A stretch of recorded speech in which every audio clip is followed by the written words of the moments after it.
Regarding sa plano po ni bagong Ombudsman Remulla na hukay niya daw ulit sa hukay yung Parmali case. Sa tingin niyo may nilulutong narrative yung administration?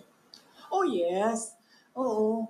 Matagal naman na ako nagsasabi, di ba, na wala namang ginagawa itong gobyerno na ito. Kundi number one, mamulitika, at number two, ubusin ang budget ng Pilipinas sa korupsyon.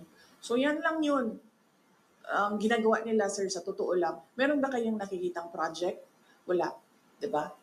So ibig sabihin, wala na silang ibang objective para sa kanilang pagkaupo diyan sa administrasyon, kundi mamulitika, and ang end goal nila is perpetuation in power. Sinabi ko na yan noon pa. And paano nila gagawin yon ay syempre ubusin nila yung kaban ng bayan sa korupsyon.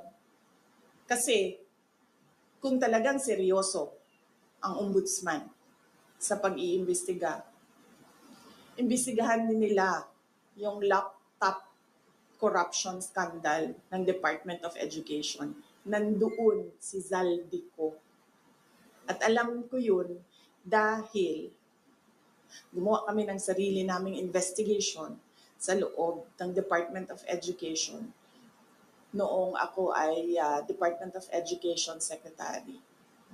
May I just say na merong confidential funds na pumunta doon sa paghahanap ng ebidensya sa investigasyon na yun. Ano po naging involvement ni Saudi ko dun sa laptop? SunWest ang contractor ng laptop doon sa DepEd. Next question is